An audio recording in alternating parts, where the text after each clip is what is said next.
Hi, I'm Andrew Bailey, and thanks for joining us today for something a little bit special. In fact, it's so special, it's all a bit top secret. There's something happening in this building just behind me that you're invited to, and very few other people. So, where are we? Well, we're in St John's Wood in London. We are at one of the world's most famous recording studios, and we're at a zebra crossing.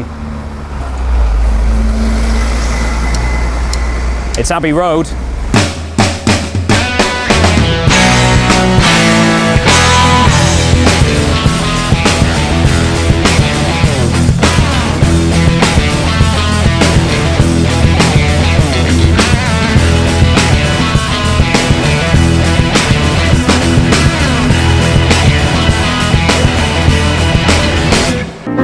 You know, this place is absolutely amazing. Since 1931 they've been making music here, and it's not just about the Beatles, you know. Loads of artists like U2, Radiohead and Oasis have been here. I guess along with Elvis's bedroom, this is probably one of the most important rooms in rock and roll and entertainment. This is where the Beatles did most of their work, you know, which, you know, is quite a few years ago now, and yet most of the bands are still sort of borrowing from. No one's ever been more inventive, so it feels a bit like a sort of working museum with this.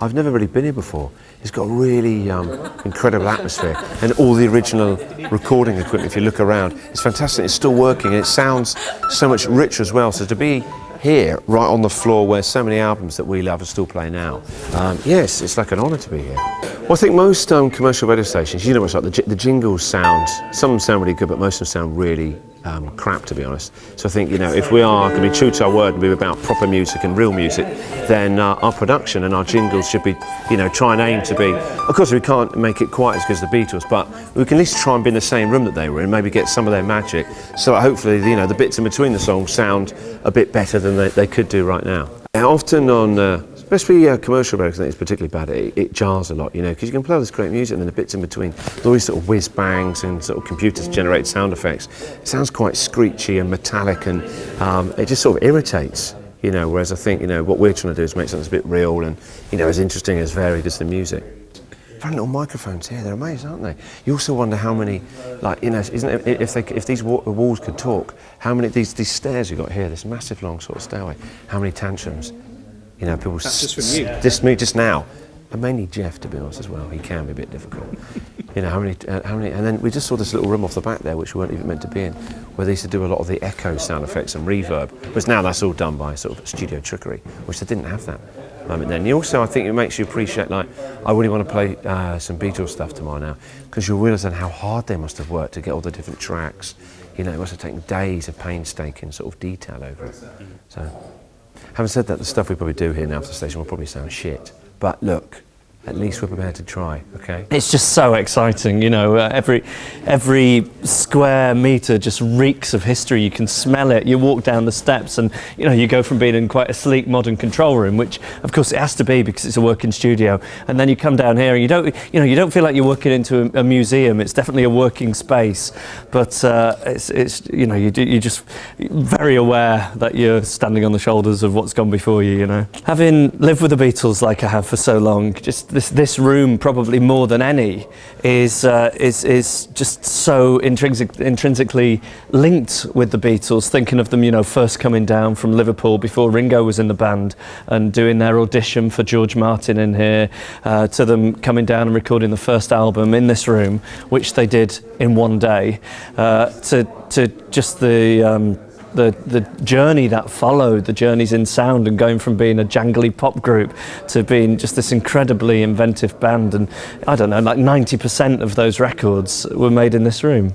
It's just really exciting. I love the thinking that's going into it, you know, because you could use any old room, especially now. People make records and LPs and radio station jingles and things in the bedroom, but it's just nice that we're so conscious of, you know, the legacy of rock and roll and the new rock and roll that we're bringing to people, that we're putting a bit of the DNA, they're calling it, putting a bit of the DNA into the sound of the radio station, and to come and do it in a place like this, I think it's a really special thing.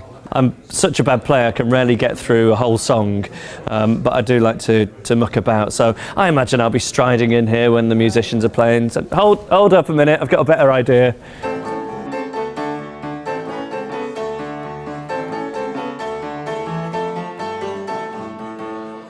Try this one. What can I do on this?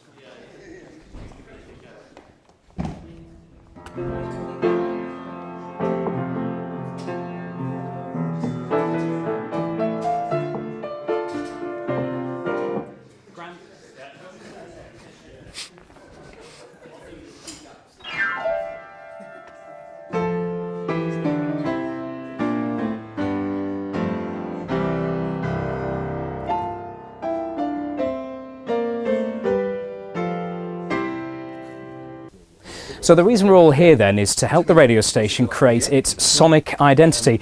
Sounds a little bit grand, but actually it's really very simple. It's about how the radio station sounds on air. Now I'm here in the control room with the production guys who are going to make it happen. The music that you hear on the radio stations that makes up the jingles, the news, the traffic beds, all of those things, it's almost like the audio sign above a shop. When you walk into a famous shop, you know exactly where you're going. Well, radio doesn't have visual when you're listening to it on the radio, so that's basically what a jingle or a theme will do. So when Kristen O'Connell's on The Breakfast Show, you'll hear the tune that you associate with Kristen. You know where you are. It helps you know what radio station you're listening to, and that's the real purpose of a sonic identity. Some people call them jingles, some people call them themes. It's really important to get it right, especially while we're recording at Abbey Road Studios. So it's obviously we're on a set session time. We've got to be absolutely on the case. The musicians are brilliant. The music director and the arrangers, everyone that's working here today is absolutely brilliant. But it'll still be a shock because suddenly this new sound of the radio station is going to come out of the speakers, and really pretty much nobody knows what that's going to sound like until the guys start playing. Of course we do, but that's the whole point. The process that we've been through to get to this point is that we've had obviously many meetings at the radio station about what the bosses and the DJs want the station to sound like. And then we've been in the studio, myself and Roger Dexter, who's the music director for Music 4, have been in the studio putting down ideas and getting ideas together and feeding them back to the radio station. So a lot of the guys at the radio station have heard the rough, almost like a demo or a rough cut. And the purpose of today is now to take those rough cuts and bring them up to the standard of a commercial record, the records you play on the radio station. People are bombarded with tunes, so coming up with something that's absolutely right for the radio station, that is absolutely unique and original, it's a tough job and there's a lot of restrictions, but you just keep going, you keep coming up with ideas, and eventually something hits, and then you get the one you really love and you play it to the client, the radio station, they hate it, you have to start again. It's just the process, it's what we do.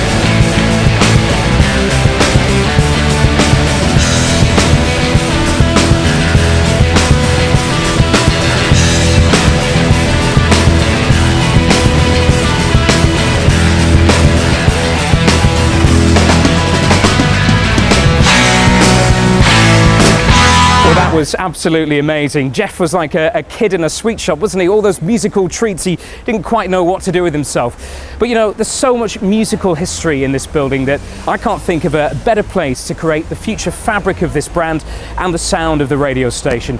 We really hope you like what you hear. Don't forget, as ever, to let us know your thoughts and comments through the website.